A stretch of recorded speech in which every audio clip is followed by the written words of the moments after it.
right, in this video, we're going to continue on common sequence operations.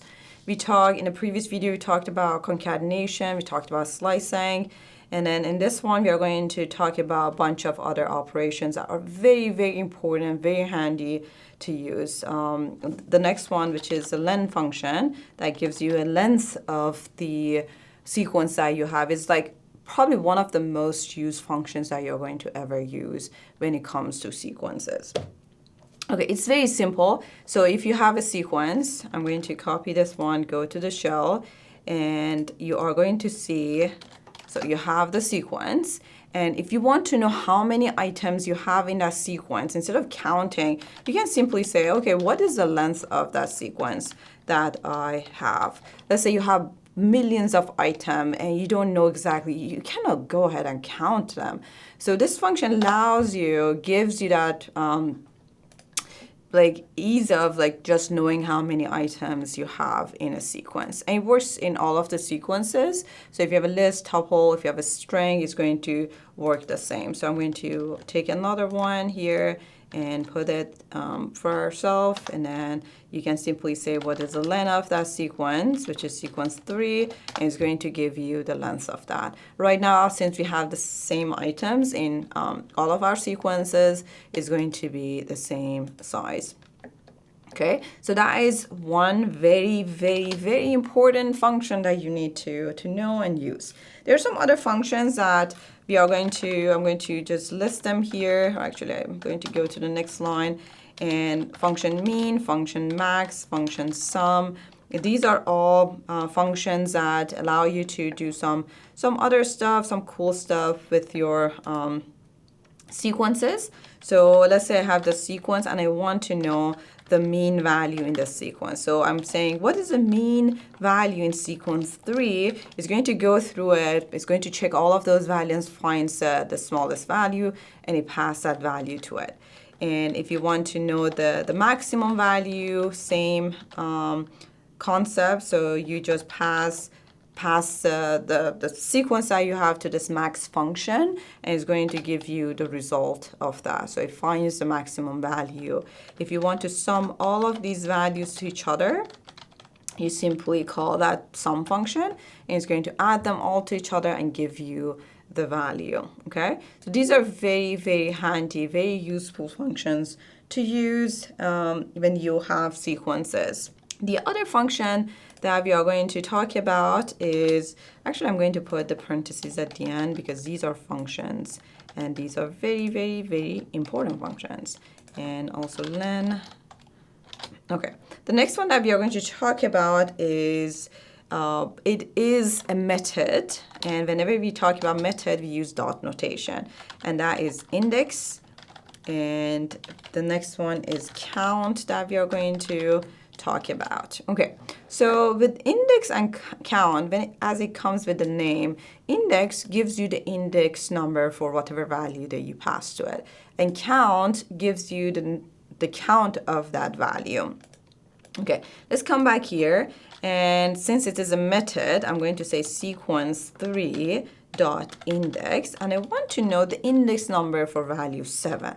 Let's say I have a very, very huge sequence, and I know I have this specific item in it, but it doesn't make sense to go and count it. It's huge. So I just pass this to function index to know the index number for that value. And as you see, it is correct. So index number 0, index number 1, and 7 is at index number 7. You can try it for other sequences. So if I pass sequence 1 to it, since we have identical kind of values in our sequences, it is not, what did I do?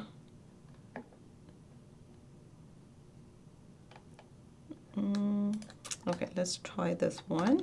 And I want to have sequence 1 dot index, and we have, I did not pass the correct value. So in our string 1 has values that are type string. So I want the index number for string 7, not value 7. It doesn't have value 7 in it. So that was why I was getting that error message, because it was following the same instruction that I was passing through a tuple. Okay, so that is that. Same thing with a list. So if we copy our list, it's going to be the same concept, and you can ask for the index number from that sequence. This is called sequence 2, and if you pass 7 or any other value, if you want to know the index number for value 4, you can do that.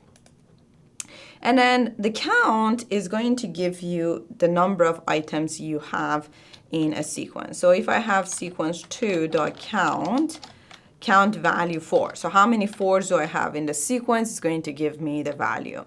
To practice with count, I'm going to change my sequence a bit. So just adding a bunch of 4s here. So we can see how it is going to be different. So now for our sequence 2, we are counting 4. This time we have 3 4s in our list. So if you run that, you see we have 3 because there's 1, 2, and 3.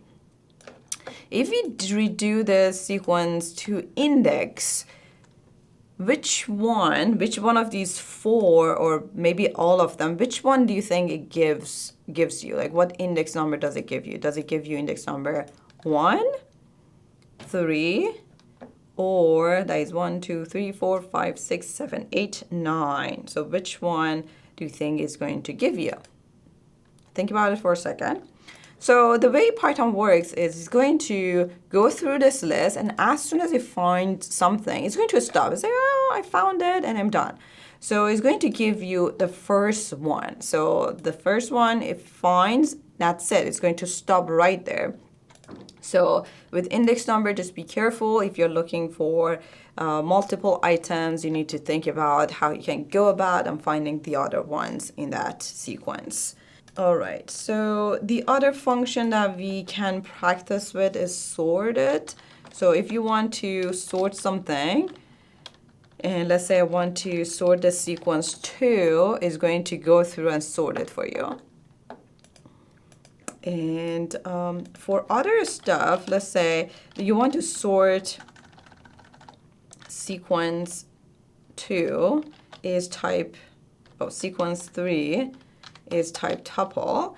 And let's see what happens if you use this sorted on that. So if you pass sequence 3 on sorted, it's going to take that, sort it, and create a list for you, okay?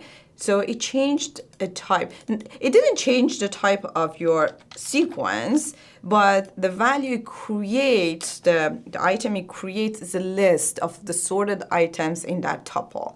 So if you pass, for instance, your sequence 1 to it, which was type string, is going to take all of the item in that string, sort them, and store them inside a list. Your sequence 1 is still going to be that string, but the value creates is going to give you a new list, which has all of the sorted items in it.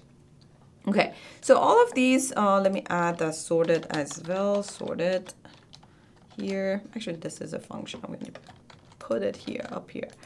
Okay, so with all of these operations that we talked about, none of these change your original sequence. That is why you can use it in all of the 3 different data types that we had, all of the 3 sequences that we had.